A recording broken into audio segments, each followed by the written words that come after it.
آپ حضرات کے سامنے ایک آیت شریفہ تلاوت کی جس میں اللہ تعالیٰ ارشاد فرماتے ہیں کہ افحسبتم انما خلقناکم عبثا، فرمائے کہ کیا تم نے یہ گمان کر رکھا ہے کہ ہم نے تمہیں یوں ہی بیکار پیدا کر دیا، وَأَنَّكُمْ إِلَيْنَا لَا تُرْجَعُونَ، اور تم ہماری طرف لوٹائے نہیں جاؤ گے۔ اس آیت شریفہ میں اللہ تعالیٰ نے سوالیہ انداز کے اندر ہمیں بتلا دیا کہ تمہیں ہم نے بیکار پیدا نہیں کیا، تم ہماری طرف ضرور بالضرور لوٹائے جاؤ گے۔ دنیا کے اندر ہم نے تمہیں بھیجا تو ایک مقصد دے کر بھیجا ہے۔ وہ مقصد کیا ہے کہ دنیا مسافر خانہ ہے، وہاں پر جاؤ اور صرف مجھے راضی کرنے کے لیے جاؤ اور مجھے راضی کر کے میرے پاس واپس آ جاؤ۔ اس لیے کہا جاتا ہے کہ یہ دنیا وطن اصلی نہیں ہے، یہ تو ایک امتحان کی جگہ ہے۔ جس طرح امتحانی سینٹر کے اندر بیٹھ کر طالب علم اپنا وقت ضائع نہیں کرتا، اس کو پتہ ہے کہ میرا ایک ایک لمحہ قیمتی ہے، تو ویسے ہی اس دنیا کے اندر بھی سمجھدار جو انسان ہے، جو مومن ہے، وہ اپنا وقت ضائع نہیں کرتا۔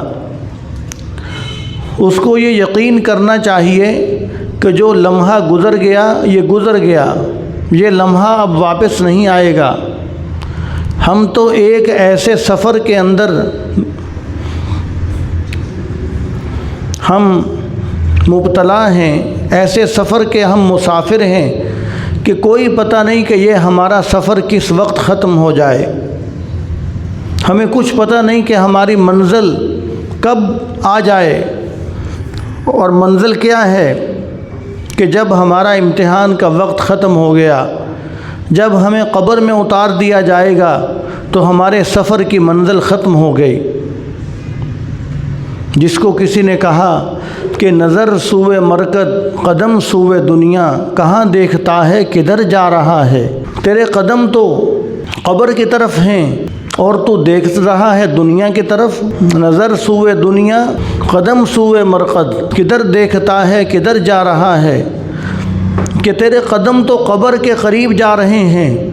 تو دن بدن قبر کے قریب ہوتا چلا جا رہا ہے، لیکن تیری جو نظر ہے وہ دنیا پر جمی ہوئی ہے۔ فرمایا کہ تو کیا کر رہا ہے؟ ایک ایک لمحہ آدمی کو یہ خبر دے رہا ہے کہ تمہارا قیمتی وقت کم ہو رہا ہے اور یہ سفر عنقریب ختم ہونے والا ہے۔ اور اس کے بعد جو سفر شروع ہوگا، اس سفر کی سب سے پہلی منزل موت ہے۔ سب سے پہلی منزل کہ جب آدمی کی روح قبض کی جاتی ہے، وہ اس سفر کی سب سے پہلی منزل ہے۔ اور اگر آدمی اس دنیا کے اندر اللہ تعالیٰ کی فرمانبرداری کرتے ہوئے زندگی گزارے گا تو موت کے وقت ہی آدمی کو خوشخبری نصیب ہوگی اور آدمی کو کامیابی کا پروانہ ملے گا، کہ جب فرشتے اس کی روح قبض کرنے کے لیے آئیں گے اور اس کا استقبال کرتے ہوئے اور پروٹوکول کے ساتھ اس کی روح کو قبض کریں گے، اور اس طرح اس کے جسم سے روح کو نکالیں گے کہ جس طرح مکھن سے یا آٹے سے بال کو، تنکے کو نکالا جاتا ہے، تو اسی وقت اس کو اندازہ ہو جائے گا کہ میرا اب انجام کیسا ہے، میرا انجام اچھا ہے یا برا ہے، یہ مرتے ہی آدمی کو پتہ چل جائے گا۔ اور اگر خدا نہ خواستہ روح قبض کرتے وقت فرشتے جہنم کے ہتھوڑے لے کر آ گئے اور آ کر سونگھنے لگ گئے کہ اس کے جسم سے کہاں کہاں سے گناہوں کی بدبو آ رہی ہے، اس کی آنکھوں سے بھی گناہوں کی بدبو ہے، اس کے کانوں سے بھی گناہوں کی بدبو آ رہی ہے، اس کی زبان سے بھی گناہوں کی بدبو آ رہی ہے، اس کے ہاتھ پاؤں جسم کے ایک ایک حصے سے گناہوں کی بدبو آ رہی ہے۔ تو حدیث شریف کے اندر آتا ہے کہ جہاں جہاں سے گناہوں کی بدبو آئے گی، فرشتے وہاں وہاں پر جہنم کی ہتھوڑوں سے ماریں گے۔ اور سب سے جو پہلی منزل ہے روح قبض کرنے کی، وہ منزل ہی اس کے لیے اتنی کٹھن اور مشکل ہو جائے گی۔ اور پھر اس کے بعد آدمی کو قبر کے اندر اتارا جاتا ہے۔ تو اگر ہم یہ زندگی جو ایک مرتبہ زندگی ملی ہے، دوبارہ نہیں ملے گی۔ صرف ایک مرتبہ اللہ تعالیٰ نے ہر انسان کو موقع دیا ہے کہ تم مجھے راضی کر کے میرے پاس آ جاؤ۔ تو جب یہ ایک مرتبہ ملی ہوئی زندگی اس کو اگر ہم قیمتی بنائیں گے تو قبر بھی ہمارا استقبال کرے گی، اور اگر ہم نے اس زندگی کو قیمتی نہ بنایا تو قبر بھی ہمیں کہے گی کہ تو دنیا میں چلتا تھا۔ قبر کی مٹی کہے گی کہ تو میرے اوپر چلتا تھا، یعنی زمین پر چلتا تھا، سب سے برا مجھے تو لگتا تھا، اس لیے کہ تو میرے مولا کا نافرمان تھا۔ اب تو میرے پاس آ گیا ہے، اب حشر تک دیکھنا میں تیرا کیا حشر کرتی۔ اور آپ صلی اللہ علیہ وسلم نے فرمایا کہ قبر اتنا دبائے گی کہ اس کی پسلیاں مردے کی اس طرح ایک دوسرے کے اندر گھس جائیں گی جس طرح ہاتھوں کی انگلیاں ایک دوسرے کے اندر گھس جاتی ہیں، اور مردے کی چیخ و پکار ہوگی۔ آپ صلی اللہ علیہ وسلم نے فرمایا کہ میں اگر دعا کروں کہ اللہ تبارک و تعالیٰ تمہیں مردے کی چیخ و پکار کو سنا دیں، فرمائے کہ میں اس لیے دعا نہیں کرتا کہ اگر تم مردوں کی چیخ و پکار کو سن لو گے تو تم اپنی میتیں دفن کرنا چھوڑ دو گے، تم قبرستان جانا چھوڑ دو گے، قبرستان کے پاس تم رہ نہیں سکو گے، تم ٹک نہیں سکو گے، اس قدر مردے کی چیخ و پکار ہوتی ہے۔ اور آپ صلی اللہ علیہ وسلم کو اللہ تعالیٰ نے بہت سارے احوال دکھلائے تاکہ حضور صلی اللہ علیہ وسلم شفقت کی بنیاد پر اپنی امت کو سمجھائیں، اور آپ صلی اللہ علیہ وسلم نے پھر شفقت کی بنیاد پر اپنی امت کو سمجھایا اور ارشاد فرمایا کہ اے میرے امتیو، میری مثال اور تمہاری مثال ایسے ہے کہ میں تم پر اس قدر شفیق ہوں، اس قدر مہربان ہوں، مجھے تمہاری اتنی فکر ہے۔ فرمایا کہ جس طرح کسی نے آگ جلا رکھی ہو اور کوئی غلطی سے آگ کے اندر گر رہا ہو اور اس کو کمر سے پکڑ کر پیچھے کھینچا جا رہا ہو، فرمایا کہ تمہاری اور میری مثال بھی ایسے ہے کہ تم آگ کے اندر گرتے جا رہے ہو اور میں تمہیں کمر سے پکڑ کر پیچھے کھینچ رہا ہوں، یعنی مجھے تمہاری اس قدر فکر ہے کہ تم کہیں آگ کے اندر نہ گر جاؤ۔ یعنی کمر سے پکڑ کر پیچھے کھینچنے کا مطلب یہ کہ میں ہر ممکن صورت اختیار کر رہا ہوں تاکہ میرے جو امتی ہیں وہ جہنم کی آگ سے بچ جائیں۔ فرمائے کہ مجھے اس قدر تم پر شفقت ہے، اس قدر مجھے تم پر مہربانی حاصل ہے تاکہ تم آگ سے بچ جاؤ۔ اس لیے آپ صلی اللہ علیہ وسلم نے شفقت اور محبت کی بنیاد پر اپنی امت کو سمجھایا، اور آپ صلی اللہ علیہ وسلم نے ارشاد فرمایا، ایک قبر کے پاس سے گزرے، آپ صلی اللہ علیہ وسلم نے دیکھا کہ قبر والے کو عذاب ہو رہا ہے۔ آپ صلی اللہ علیہ وسلم نے فرمایا کہ اس کو دو باتوں کی وجہ سے عذاب ہو رہا ہے۔ حضور صلی اللہ علیہ وسلم کے بتلانے کا مقصد صرف یہ تاکہ میری امت ان تمام کاموں سے بچ جائے کہ جو کام ان کے لیے نقصان دہ ہیں۔ جس طرح ماں باپ شفقت کی بنیاد پر بچے کو ڈرا کر رکھتے ہیں کہ یہ بجلی کا بورڈ ہے، اس کے قریب نہیں جانا ورنہ تمہیں کرنٹ لگ جائے گا، یہ آگ ہے جلاتی ہے، اس کے قریب نہیں جانا، آگ کے ساتھ کھیلنا نہیں ہے کہ یہ کھیل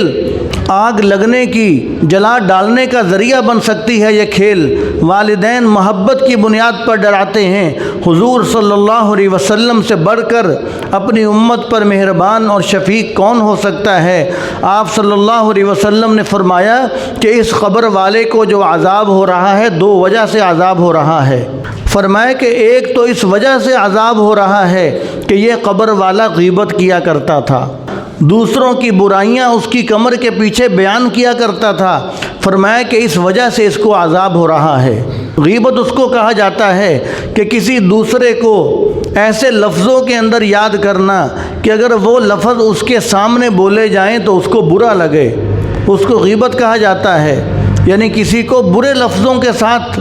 یاد کرنا، برے لفظوں کے ساتھ کسی کا تذکرہ کرنا، تو اس کو غیبت کہا جاتا ہے۔ تو آپ صلی اللہ علیہ وسلم نے فرمایا کہ قبر والے کو ایک تو اس وجہ سے عذاب ہو رہا ہے کہ یہ غیبت کیا کرتا تھا، اور فرمایا کہ دوسرا اس وجہ سے عذاب ہو رہا ہے کہ یہ پیشاب کی چھینٹوں سے بچتا نہیں تھا، پیشاب کی چھینٹوں سے نہیں بچتا تھا۔ آج کتنے ایسے لوگ ہیں کہ جو پیشاب کی چھینٹوں سے بچنے کی پرواہ نہیں کرتے، اور گھروں کے اندر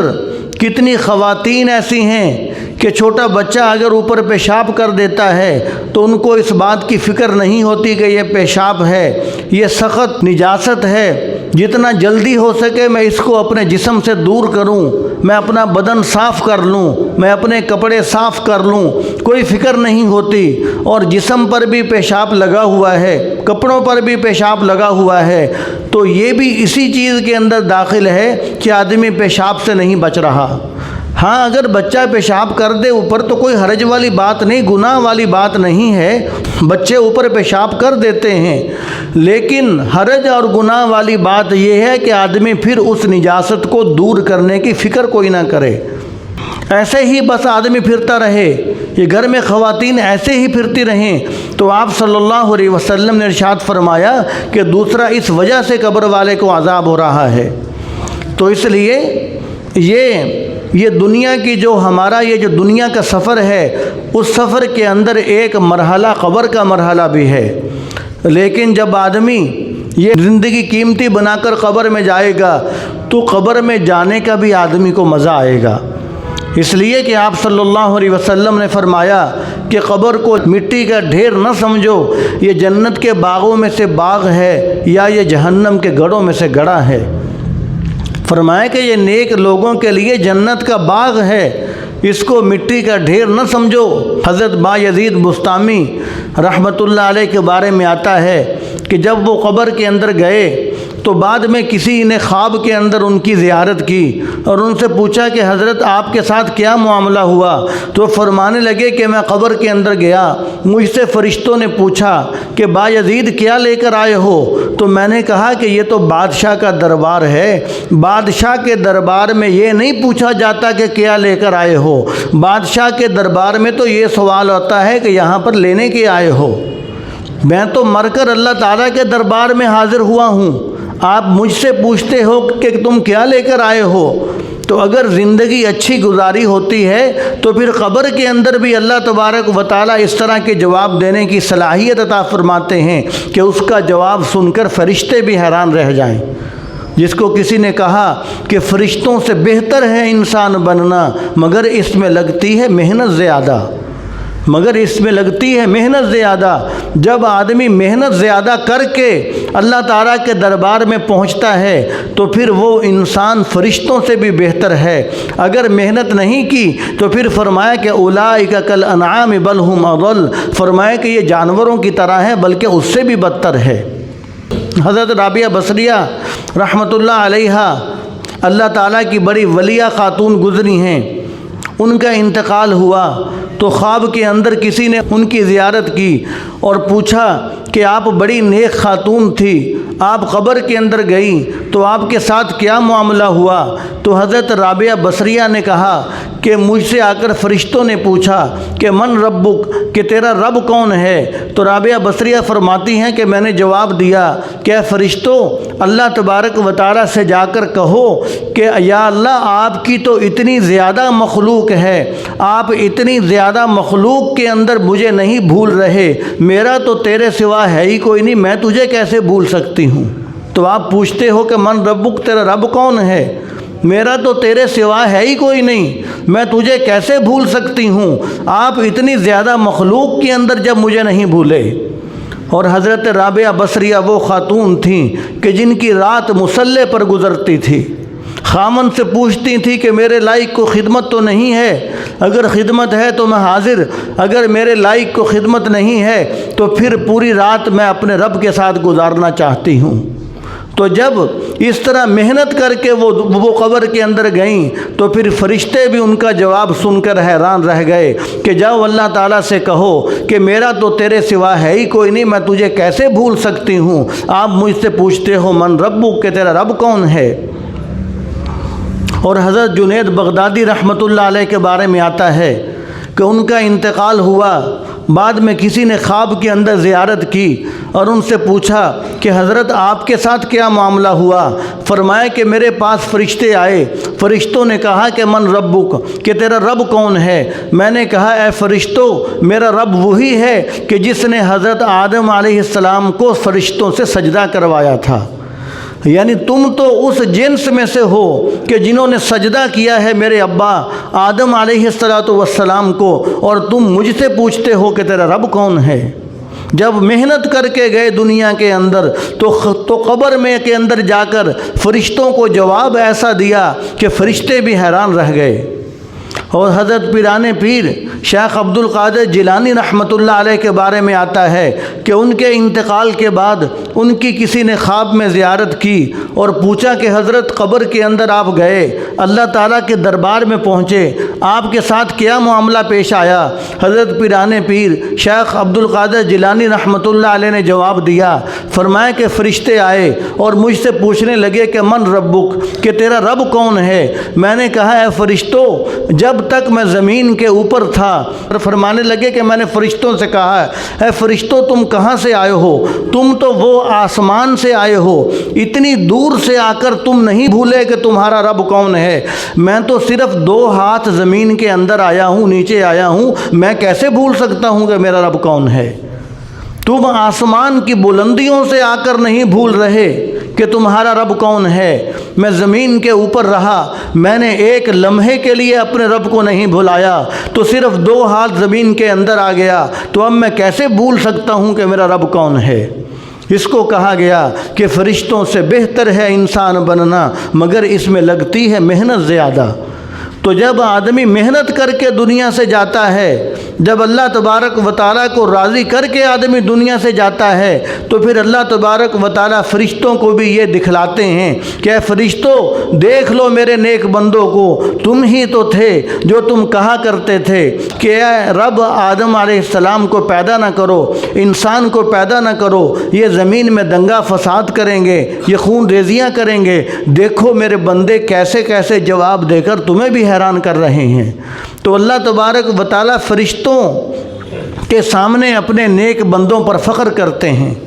اپنے نیک بندوں پر فخر کرتے ہیں۔ اس لیے آپ صلی اللہ علیہ وسلم نے فرمایا کہ اپنی عبادت زیادہ سے زیادہ اللہ تعالیٰ کو دکھلاؤ اور اپنے آپ کو کھپاؤ اور اپنے آپ کو زیادہ سے زیادہ اس کام کے اندر لگاؤ کہ اللہ تبارک و تعالیٰ تمہاری وجہ سے فخر کریں فرشتوں کے سامنے کہ دیکھو جس انسان کو پیدا کرنے سے تم روک رہے تھے، آج وہ انسان کیسے آہوزاری کے اندر اپنے رب کے سامنے مبتلا ہے۔ تو اس لیے یہ ایسا سفر ہے، آخرت کا سفر، جو ہر ایک کو پیش آنے والا ہے اور کوئی اس سفر سے بھاگ نہیں سکتا۔ اور پھر قبر کے بعد حشر کا دن آئے گا، تو حشر کا دن آئے گا، تو حشر کا دن جس کو قرآن پاک کے اندر کہا گیا، جس کی مقدار بتلائی گئی 50,000 سنہ، کہ حشر کا ایک دن جو ہے 50,000 سال کے برابر ہوگا۔ لیکن کس کے لیے؟ نافرمان کے لیے 50,000 سال کے برابر ہوگا، اور جو فرمانبردار ہے اس کے لیے وہ ایک دن اس طرح گزرے گا جس طرح فرمایا کہ فجر کی 2 سنتیں پڑھی جاتی ہیں۔ اور اماں عائشہ صدیقہ رضی اللہ تعالیٰ عنہ فرماتی ہیں کہ حضور صلی اللہ علیہ وسلم سب سے مختصر نماز فجر کی 2 سنتیں پڑھا کرتے تھے۔ تو فرمایا کہ حشر کا دن نیک لوگوں پر اس طرح گزرے گا کہ جس طرح فجر کی 2 سنتیں پڑھی جاتی ہیں، لوگ حساب کتاب دے رہے ہوں گے، لیکن یہ جو نیک لوگ ہوں گے یہ مشک کے ٹیلوں کے اوپر تفریح کر رہے ہوں گے، سیر کر رہے ہوں گے، ان کو وہ تھوڑا سا جو وقت ہے اس وقت کی بھی مشقت نہیں ہوگی، سیر و تفریح کے اندر گزار دیں گے۔ لیکن شرط کیا ہے؟ شرط یہی ہے کہ جو اللہ تبارک و تعالیٰ نے ہمیں صرف ایک مرتبہ دنیا کے اندر بھیجا ہے، کاش کہ ہم اپنے گریبان میں منہ ڈال کر سوچ لیں اور اپنی اس دنیا کی زندگی کو قیمتی بنا لیں، اس دنیا کی زندگی کو قیمتی بنا لیں، تاکہ مر کر ہم ہمیشہ ہمیشہ کی کامیابی حاصل کر لیں۔ اگر خدا نہ خواستہ مر کر ہم ناکام ہو گئے، اگر ناکامی حاصل ہو گئی، تو دوبارہ کبھی موقع نہیں دیا جائے گا کہ جاؤ دنیا کے اندر تم دوبارہ چلے جاؤ، تم دنیا کے اندر دوبارہ چلے جاؤ، دوبارہ کبھی موقع نہیں دیا جائے گا۔ ایک نبی علیہ السلام کے بارے میں آتا ہے کہ ان کے پاس ایک خاتون آئی، ایک خاتون نے آ کر یہ کہا کہ اے اللہ کے نبی، میرے بچے چھوٹے چھوٹے ہوتے ہیں وہ فوت ہو جاتے ہیں، کوئی دعا فرما دیجئے۔ فرمائے کہ ان کی عمر کتنی ہوتی ہے؟ فرمایا کہ یہی دو دو تین سو سال کے ہوتے ہیں، فوت ہو جاتے ہیں۔ اس لیے کہ پہلے لوگوں کی زندگیاں ہزاروں سال زندگیاں ہوتی تھیں، اور عورت آ کر کہہ رہی ہے کہ یہی دو تین سو سال کے ہوتے ہیں، فوت ہو جاتے ہیں، چھوٹے چھوٹے بچے فوت ہو جاتے ہیں۔ تو نبی علیہ الصلوۃ والسلام نے، اس وقت کے نبی نے کہا کہ آخر میں ایک ایسی امت آئے گی کہ جن کی زندگی ہی صرف 60-70 سال کے قریب ہوگی۔ عورت حیران ہوئی اور حیران ہو کر کہنے لگی کہ کیا وہ بھی گھر بنائیں گے؟ کیا وہ بھی رہنے کے لیے گھر بنائیں گے؟ کیا وہ بھی رہنے کے لیے اپنے انتظامات کریں گے؟ فرمایا کہ ہاں، وہ بھی بڑے لمبے چوڑے انتظامات کریں گے۔ عورت وہ کہنے لگی کہ اگر میں ہوتی تو میں وہ سارا وقت ایک سجدے کے اندر ہی گزار دیتی، ایک سجدے کے اندر گزار دیتی، اس لیے کہ اتنا مختصر سا وقت۔ اور قیامت کے دن آپ صلی اللہ علیہ وسلم نے فرمایا کہ لوگ یہ تمنا کریں گے جب 50,000 سال کا ایک دن دیکھ رہے ہوں گے،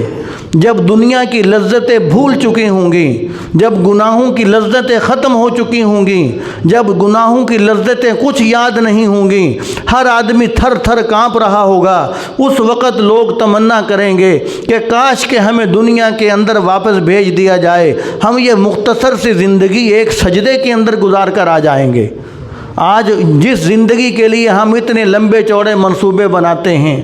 ہم اتنے لمبے چوڑے منصوبے بناتے ہیں جس زندگی کے لیے، صحابہ کرام کی زندگی دیکھیے، حضور صلی اللہ علیہ وسلم کی زندگی کو دیکھیے، جو ہمارے لیے نمونہ ہیں، ہمارے لیے مشعل راہ ہیں۔ انہوں نے کیا لمبے لمبے منصوبے بنائے ہیں، انہوں نے کیا لمبے لمبے منصوبے بنائے، فاقوں کے ساتھ زندگی بسر کی۔ یہ نہیں کہ مال آتا نہیں تھا، مال جو آتا بھی تھا وہ بھی سب کا سب صدقہ کر دیتے تھے۔ حضرت عائشہ صدیقہ رضی اللہ تعالی عنہ کے پاس بورے اشرفیوں کے آتے، درہم و دینار کے آتے، شام سے پہلے سب کچھ صدقہ کر کے فارغ ہو چکی ہوتی، یہاں تک کہ خود روزہ ہوتا اور افطاری کے لیے بھی اپنے پاس کچھ نہ ہوتا، اس لیے کہ ان کا یہ ذہن بن چکا تھا کہ یہ زندگی اصل نہیں ہے، اصل زندگی تو آگے ہے، اصل زندگی تو آخرت کی ہے، وہ زندگی سنور جائے، یہاں ایسے رہے کہ ویسے رہے، وہاں دیکھنا ہے کہ کیسے رہے، حیات دو روزہ کا کیا عیش و غم، مسافر رہے جیسے تیسے رہے۔ یہاں پر آدمی جیسے کیسے بھی زندگی گزار لے، لیکن اصل یہ دیکھنا ہے کہ آدمی وہاں پر کیسا ہے، عالم آخرت کے اندر کیسا ہے، قبر میں جا کر کیسا ہے۔ تو اللہ تعالی ہم سب کو عمل کی توفیق عطا فرمائے۔